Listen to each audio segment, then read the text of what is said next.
आज हम एक प्रॉब्लम डिस्कशन करने जा रहे हैं। रिलेवेंट प्रॉब्लम है, पाथफाइंडर का क्वेश्चन है। क्वेश्चन का टेक्सचर बहुत अच्छा है, सिस्टम का एक तगड़ा प्रॉब्लम है। प्रॉब्लम क्या कह रहा है कि अपने पास एक रॉड है, रॉड का कुछ भी मास नहीं है, बट यहाँ पे एक छोटा सा गेंद लगा हुआ है जिसका मास m दिया हुआ है, और शुरुआत में ये पूरा का पूरा सिचुएशन इक्विलिब्रियम में है। आपने इसमें थोड़ा डिस्टर्बेंस किया, इसको नीचे शिफ्ट किया, तो क्या हुआ कि इसमें डिस्टर्बेंस होने के कारण ऑसिलेशन हो रहा है। ऑसिलेशन के बाद आपसे सवाल पूछा जाता है कि टाइम पीरियड कैलकुलेट करके बता दो। ठीक है, तो अभी देखना होगा कि मेरे को टॉर्क को देखना होगा, स्प्रिंग फोर्सेस का स्टडी करके टॉर्क को बैलेंस करके देखना होगा। तो शुरुआत में ये इक्विलिब्रियम कंडीशन में है, तो आपको नेट टॉर्क कितना होने वाला है, 0 होने वाला है। तो शुरुआती फिगर पे जाते हैं। नेक्स्ट फिगर पे हम जब इसको शिफ्ट करेंगे तब क्या क्या हमारा ज्योमेट्री सेटअप होता है उसको हम देखते हैं। तो ध्यान से देखिएगा कि अपने पास ये यहाँ पे एक नॉर्मली रॉड है, यहाँ पे एक छोटा सा हिंज लगा हुआ है जिसके अबाउट आपको रोटेट करना है। यहाँ पे एक छोटा सा बॉब है जिसका लोड जो है होता है वर्टिकली डाउनवर्ड की तरफ है। इसका मास कितना है, m है, तो mg लग रहा है। यहाँ से यहाँ तक का जो लेंथ दिया हुआ है वो l दिया हुआ है। ठीक है जी। अब यहाँ पे क्या लगा हुआ था, स्प्रिंग लगा हुआ था, तो स्प्रिंग के हिसाब से देखो तो यहाँ पे के एक्स नोट लिखते हैं, और ये एंगल थीटा नोट है। तो इसका स्प्रिंग का यहाँ से यहाँ तक का जो डिस्टेंस है वो डी दिया हुआ है क्वेश्चन के अंदर। तो इसके एक कंपोनेंट इधर काम करेंगे तो ये हो जाएगा के X naught sine theta note. अभी मेरे को पता है कि यहाँ से पता है कि नेट टॉर्क इक्विलिब्रियम में है तो 0 होगा। यदि हम टॉर्क पॉइंट ओ के लिए लिखेंगे तो लिखेंगे एम जी एल माइनस के X naught sine theta naught into क्या लिखेंगे, डी लिखेंगे। ठीक है जी। अब ये देखो तो ये 0 होने वाला है, तो यहाँ से 0 कर लेते हैं। तो इसको हम क्या लिख सकते हैं, M ji L equal to K X naught sine theta naught into D. ठीक है, चलो एक इक्वेशन तो पहले हैंडल कर ली। अब क्या हुआ कि तुम इसको शिफ्ट करने वाले हो। जब तुम इसको शिफ्ट करोगे भाई तो कुछ तुमको फर्क दिखेगा, और स्प्रिंग का एलोंगेशन थोड़ा बढ़ जाएगा। अब कितना एलोंगेशन बढ़ जाएगा ये सोचना होगा। तो अभी शुरुआत में तुम्हारे पास ये रॉड के साथ यहाँ पे स्प्रिंग लगा हुआ था इस तरह से। ठीक है, अभी तुमने स्प्रिंग को थोड़ा खींच दिया है, तो इसका मतलब कि तुमने इस रॉड को थोड़ा नीचे टिल्ट किया है। तो मान लो कि तुमने स्मॉल एंगल सेट कर दिया थीटा। ठीक है, तो अभी अब खींच खाच करके ये कहाँ पहुंच गया, यहाँ पे पहुंच गया। ठीक है जी। तो तुम यहाँ से क्या करते हो, तो मैच आउट करते हो, यहाँ से क्या करते हो, एक परपेंडिकुलर ड्रॉ करते हो। ठीक है, ये एंगल कितना पहले था, थीटा नोट था। जस्ट ये पूरा एंगल कितना हो जाएगा, 90 डिग्री हो जाएगा। तो ये एंगल कितना हो जाएगा, तो 90 डिग्री माइनस थीटा हो जाएगा। ठीक है जी।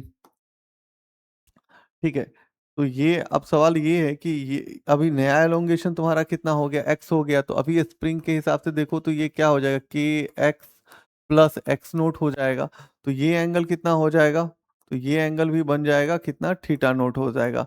रिलेटिवली में ये एंगल भी कितना बन जाएगा, थीटा नोट बन जाएगा। इतना काम तो कर सकते हो। उसके बाद ये ज्योमेट्री तेरे को पता होता है, इसमें बहुत ज्यादा फाइट आउट नहीं करना का। फिर मेरे को टॉर्क रियोस्टोरिंग लिखना है, तो टॉर्क रियोस्टोरिंग इक्वल टू क्या लिखेंगे। सबसे पहली बात तो यहाँ पे mg आवाज आएगा, इस तरह से mg यहाँ पे आ जाएगा। तो mg आ जाएगा तो इसके mg का एक कंपोनेंट भी वर्क करेगा, यहाँ पे एंगल भी बन जाएगा। ठीक है जी। तो यहाँ पे क्या हो जाएगा, mg cos थीटा, क्योंकि ये एंगल थीटा है तो यहाँ का भी एंगल थीटा होगा। ठीक है, अब जस्ट सोचो कि यहाँ पे टॉर्क लिखना है, तो टॉर्क लिखना है तो भाई ये के एक्स तो इधर है, इसका एक कंपोनेंट तो इस तरफ लगेगा, वर्टिकल लगेगा। ठीक है, और ये डिस्टेंस यहाँ से यहाँ तक डी है। तो तेरे को ये सोचना होगा कि तुम जब इसको ऐसे मूव किए तो यहाँ पे कुछ आर्क बना, तो थीटा इक्वल टू क्या होगा भाई, आर्क बाई लेंथ हो जाएगा। ठीक है, तो थीटा इंटू लेंथ कितना है, तो लेंथ है डी, तो इक्वल टू क्या हो जाएगा, आर्क हो जाएगा। तो यहाँ पे क्या लिख सकते हो, डी और थीटा लिख सकते हो यार, अलग अलग है। ठीक है ना। तो टॉर्क के लिए यहाँ से सोचो तो इसका एक कंपोनेंट तो ऊपर की तरफ बनेगा, इसका के एक्स का। तो हम लिख सकते हैं के x plus x naught sine theta naught into d minus m g cos theta और एल। ठीक है ना जी। रॉड का तो कुछ भी नहीं है, इसको हम इस तरह से लिख सकते हैं कि x sine theta naught d. फिर लिख सकते हैं कि x naught sine theta naught d minus m g cos theta और एल। ठीक है ना। बहुत छोटा डिस्प्लेसमेंट किया गया है, इसीलिए कॉस थीटा को यदि 1 मान लिया जाता है यहाँ पे। अब यहाँ से देखना होगा कि यहाँ से एक्स नोट वाले टर्म में देखो, क्योंकि शुरुआत में तुम्हारा क्या था कि एक्स नोट था sine theta naught d minus m जी एल, ठीक है ना, ठीक है, प्लस प्लस, अब क्या बच गया यार, तो के एक्स साइन थीटा नोट और डी, ठीक है जी।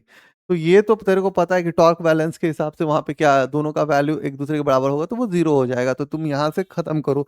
तो टॉर्क रिस्टोरिंग क्या लिखोगे नॉर्मली कि एक्स साइन थीटा नोट और डी। तेरे को एक्स्ट्रा एक्स निकालना है तो जूम कर लो यार इस फोटो को, ए ठीक ही है ना, ये एंगल थीटा नोट है और ये है तेरा डी इंटू थीटा, ठीक है ना, ठीक। और ये डिस्टेंस कितना है, एक्स है। तेरे को यहाँ पे साइन थीटा निकालना चाहिए, तो साइन थीटा की sine theta naught equal to p, perpendicular angle के सामने, हाइपोटेनियस क्या हो जाएगा डी इंटू थीटा, तो एक्स इक्वल टू क्या हो जाएगा d theta into sine theta naught. चलो यहाँ पे एक्स की जगह वो डेबिट कर दो, तो एक्स की जगह डेबिट कर दोगे तो ये के एक्स एक्स की जगह कितना हो जाएगा d into theta into sine theta naught into D, और भाई और एक साइन है तो साइन इसका स्क्वायर कर लो, ठीक है। अब यहाँ से टॉर्क इक्वल टू क्या लिखोगे, तो के यहाँ से लिखोगे डी स्क्वायर थीटा और यहाँ हो जाएगा साइन स्क्वायर थीटा नोट, ठीक है जी, ठीक है। इतना काम तो कर लिए, ये टॉर्क आ गया, ठीक है ना। अब जस्ट एक चीज देखो यार, इसमें थोड़ा सा टॉर्क इक्वल टू हम क्या लिख सकते हैं, के लिख सकते हैं, डी स्क्वायर लिख सकते हैं, साइन स्क्वायर थीटा नोट, और यहाँ पे थीटा करते हैं। और मेरे को तो पता होता है कि टॉर्क रिस्टोरिंग इक्वल टू एक फॉर्मूला जानते हैं एंगुलर एसएचएम में सी इंटू थीटा, है ना। बट यहाँ पे स्प्रिंग है तो ऐसा ही सोचोगे कि ये के इक्विवेलेंट ही है, सर सर ऐसा ही सोच करके चल सकते हैं अपने को, ठीक है ना। अब यहाँ पे टाइम पीरियड निकालना है भाई, तो तेरे को टाइम पीरियड निकालना है, तो देखो टाइम पीरियड इक्वल टू क्या हो जाएगा, 2 pi root under I by C लिखते हैं, ठीक है ना। तो टाइम पीरियड इक्वल टू, और यहाँ पे नेगेटिव साइंस है, ठीक है ना, तो सी के जगह जो चीजें है उसको यूज कर लो, तो यहाँ पे 2 पाई आई क्या हो जाएगा एम एल स्क्वायर हो जाएगा, डिवाइड में क्या बचेगा भाई कि D square sine square theta note, है ना, ठीक है, और कुछ तो नहीं बचेगा, ठीक है, ठीक है। और ये कंडीशन किसके लिए है, तो भाई ये पूरा एंगुलर एसएचएम हो गया, यहाँ पे टॉर्क रिस्टोरिंग जो हो गया वो डायरेक्टली प्रोपोर्शनल टू थीटा हो गया, तो ये एंगुलर एसएचएम के लिए कंडीशंस को वैलिड कर रहा है, ठीक है ना। और सी जो होता है वो टॉरिजनल कांस्टेंट होता है, ठीक है। तो यहाँ पे यूज करते हैं, यहाँ से क्या हो जाएगा, एल तो बाहर आ जाएगा, ठीक है, डी भी बाहर आ जाएगा, साइन थीटा नोट भी बाहर आ जाएगा, ठीक है। अब बचेगा क्या भाई, रेड पेन ले लेते हैं, ठीक है। बचेगा क्या भाई देख लेते हैं, यहाँ पे m बचेगा, डिवाइड में क्या बचेगा, k बचेगा, ठीक है। तो टाइम पीरियड जो आ जाएगा, जस्ट टाइम पीरियड को हम एक बार लिख देते हैं यहाँ पे भाई, टाइम पीरियड इक्वल टू क्या हो जाएगा 2 पाई, डिवाइड में क्या हो जाएगा डी साइन थीटा नोट, और रूट अंडर क्या बच जाएगा m बाई के बच जाएगा। तो ये तुम्हारा टाइम पीरियड आ जाएगा 2 पाई, और एक मिनट और एल भी आया है ना, सॉरी यहाँ पे देखो हमने लिखने में गल छोड़ दिया था 2 पाई को, इंक्लूड कर लेते हैं, 2 पाई भी आ जाएगा, ठीक है ना। तो ठीक है, तो यहाँ पे 2 पाई और यहाँ पे एल कर लेते हैं, ठीक है, तो 2 पाई एल हो जाएगा, ठीक है। चलो सवाल मुझे लग रहा है कि ऑलमोस्ट हैंडल हो गया, बस यार ये आइडिया, ये थोड़ा बहुत फ्रेमवर्क अच्छे से होना चाहिए था। इतना फ्रेमवर्क है तो सवाल निपटा जा सकता है, और जितना चीज़ तुमको पता है ऑब्वियसली उसको यूटिलाइज कर लो तो सवाल हैंडल हो सकता है। आज के लिए थैंक यू।